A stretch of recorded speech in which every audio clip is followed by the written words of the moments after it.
আসসালামু আলাইকুম, স্বাগতম এবিসি জব কেয়ারে। অনেকেই প্রশ্ন করে থাকে যে একই প্রতিষ্ঠানের একাধিক পদে যদি সার্কুলার হয়, সেই সার্কুলারে একাধিক পদে আবেদন করলে কি কোনো সমস্যা বা পরীক্ষা একদিনই হবে কিনা, আবেদন করা যাবে কিনা ইত্যাদি বিষয় নিয়ে।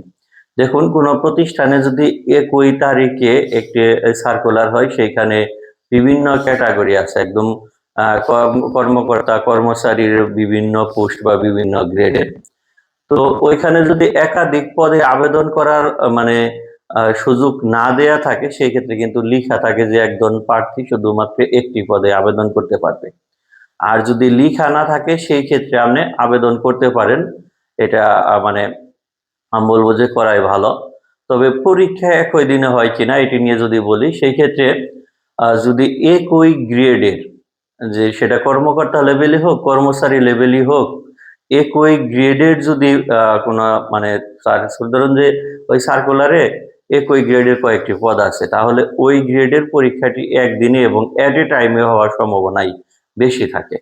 আর যদি গ্রেড ভিন্ন হয়, সেই ক্ষেত্রে দেখা যায় যে পদসংখ্যা যদি কম থাকে, প্রার্থী যদি কম থাকে, সেই ক্ষেত্রে একদিনে হয়, অথবা একদিনে হলে টাইম ভাগ করে দেয়া থাকে।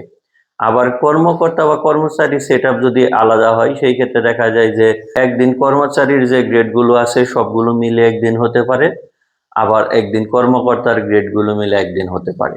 তো শিক্ষাগত যোগ্যতার মানে ভিত্তিতে অনেকেই বা এটা যারা চাকরির প্রত্যাশী, দেখা যায় যে চাকরি পাওয়াটা যখন অতীব জরুরি হয়ে যায়, তখন কিন্তু কর্মচারী লেভেল এবং কর্মকর্তা লেভেল ২ লেভেলেই কিন্তু আবেদন করেন বা করা হয়ে থাকে। সেই সুবাদে পরীক্ষাগুলো একই ডেটে না হলে আপনি কিন্তু দিতে পারবেন। আর যদি মানে লাক ফেভার না করে, সেই ক্ষেত্রে একই ডেটে হলে হয়তোবা মিস হবে। তবে আমি রিকোয়েস্ট করব যে আপনি অবশ্যই, যদি সুযোগ থাকে, আপনার এডুকেশনাল ব্যাকগ্রাউন্ড বা অভিজ্ঞতার ভিত্তিতে আপনি একাধিক পদে অবশ্যই আবেদন করবেন আপনার চয়েসেবল, ঠিক আছে? একটাই না হলে যেন আরেকটাই হয়। সবার জন্য শুভকামনা। আল্লাহ হাফেজ।